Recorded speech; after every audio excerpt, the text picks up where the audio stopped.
Before we begin our journey tonight into the darkest corners of human history, take a moment to settle in. Dim your lights. If you have a fan, turn it on, letting its steady background hum anchor you to your room. Let the noise of the modern world fade away. Take a deep breath.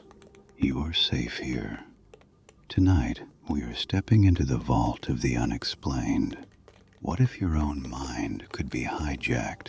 What if a thought, a fear, or an overwhelming wave of anxiety wasn't just something you felt internally, but something that could physically force your body to move against your will? Imagine walking out of your house on a scorching July morning in the year 1518. You are in the city of Strasbourg, part of the Holy Roman Empire. The air is thick with the stench of poverty, open sewers, and a devastating summer heat wave.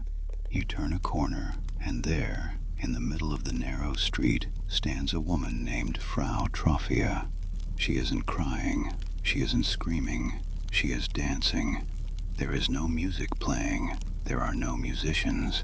There is only the rhythmic, wet slap of her leather shoes against the cobblestones. Her face is pale, drenched in sweat, and her eyes are staring blankly into the distance, looking at something no one else can see. She dances through the morning. She dances through the blistering afternoon heat. When the sun sets and the stars emerge, her feet are bleeding, her clothes are torn, and her muscles are screaming in agony. But she does not stop.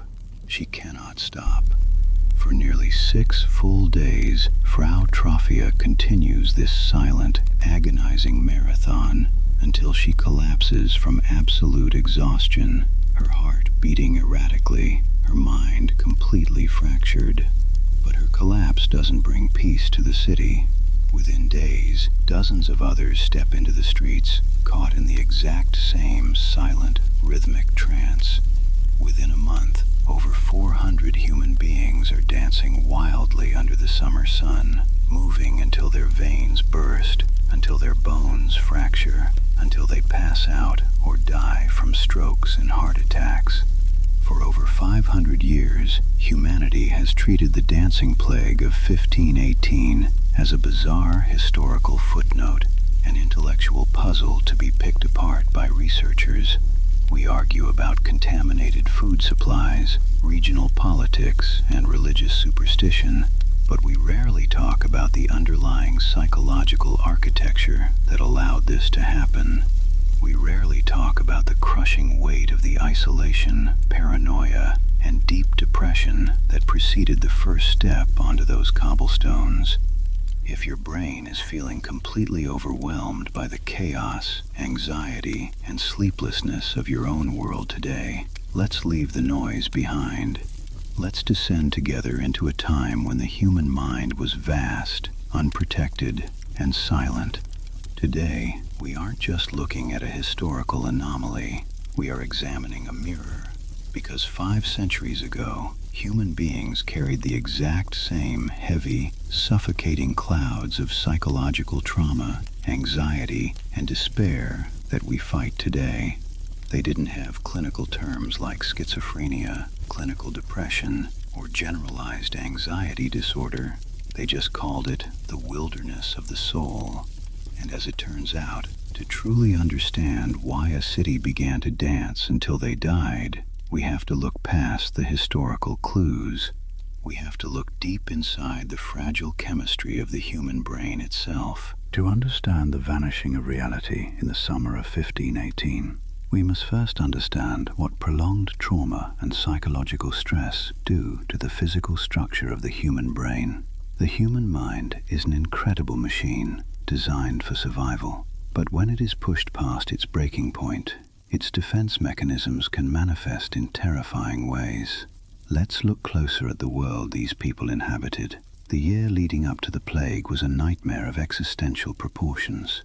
Strasbourg was suffering from a catastrophic famine. Malnutrition was rampant. Diseases like syphilis, leprosy, and smallpox were wiping out entire families. On top of physical starvation, The people lived under a suffocating canopy of religious paranoia. They truly believed that supernatural forces were actively watching them, waiting to punish them for their sins. In modern neurobiology, we know exactly what happens to a brain subjected to this level of prolonged, inescapable terror. It begins with a tiny, almond-shaped structure deep within the temporal lobe called the amygdala. This is your brain's security alarm. When you experience chronic stress, severe anxiety, or deep depression, the amygdala becomes hyperactive. It floods your system with a continuous toxic torrent of stress cortisol and adrenaline. Under normal circumstances, the prefrontal cortex, the logical, rational part of your brain right behind your forehead, steps in to calm the amygdala down, acting as an anchor to reality. But under long-term trauma, the communication lines between the logical brain and the emotional brain shatter. The prefrontal cortex begins to atrophy, losing its ability to regulate fear. When a population is driven into this state of hyperarousal, the brain enters a state of severe paranoia and hypervigilance. You begin to see threats where there are none. Your sleep is destroyed, insomnia sets in, and sleep deprivation is a powerful hallucinogen. When a human being is deprived of deep, restorative sleep for days or weeks, the brain cannot clear out metabolic waste. The line between waking reality and nightmare begins to blur.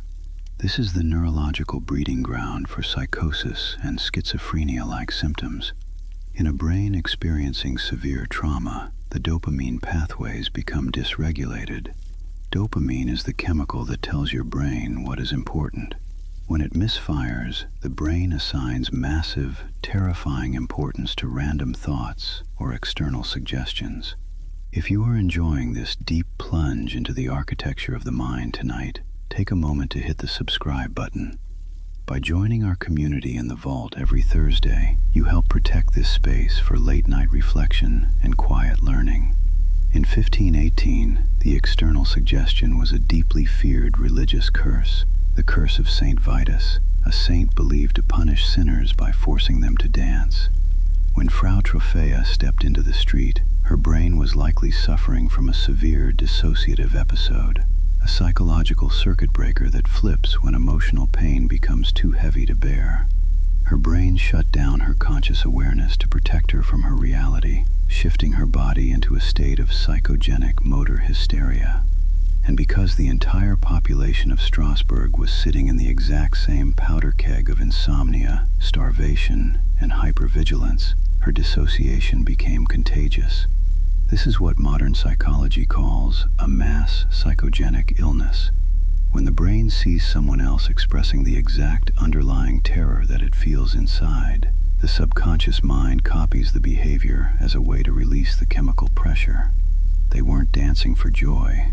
Their brains were desperately screaming for an exit from an unlivable reality. The tragedy of 1518 ended only when the authorities realized that treating the dancers with violence, isolation, or forced movement was making the plague worse. They eventually took the survivors to a quiet, isolated mountain shrine, placing holy wax amulets in their hands and allowing them to rest in a calm, supportive environment. Surrounded by silence, nature, and safety, their hyperactive nervous systems finally began to cool down. The cortisol levels dropped, the amygdala stopped screaming, the brains returned to equilibrium. This historical lesson holds a profound blueprint for our modern lives. Today, we might not be dancing in the streets of a medieval city, but many of us are trapped in our own modern dancing plagues. We run on the endless, exhausting treadmills of generalized anxiety, constant digital noise, heavy clouds of depression, and the agonizing loops of overthinking that shatter our sleep night after night.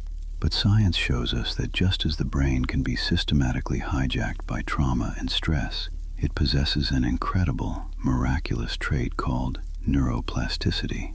Your brain is not fixed in stone. It is a dynamic, living landscape that can be rewired, healed, and rebuilt from the inside out.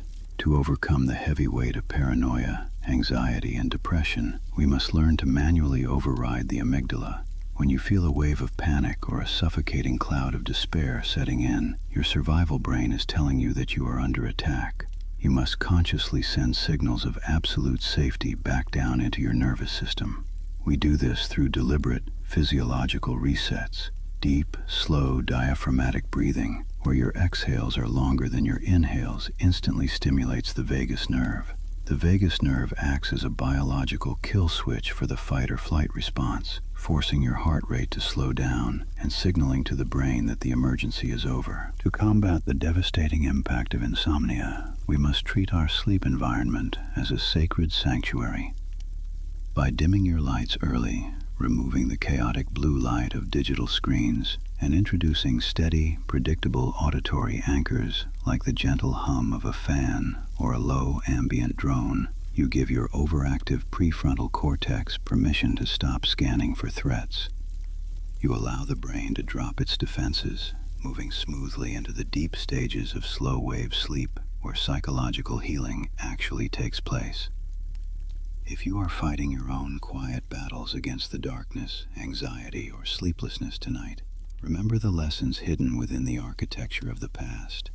The people of Strasbourg left behind a terrifying riddle, but they also left behind a testament to human vulnerability and resilience. When your world becomes overwhelmingly loud, when your thoughts begin to spin out of control, you do not have to keep dancing to the rhythm of the noise. You can choose to stop. You can step off the cobblestones. You can dim the lights, protect your peace, and step inside the quiet, safe interior of your own mind to build something completely new. Thank you for spending some time in the vault with me tonight to decompress.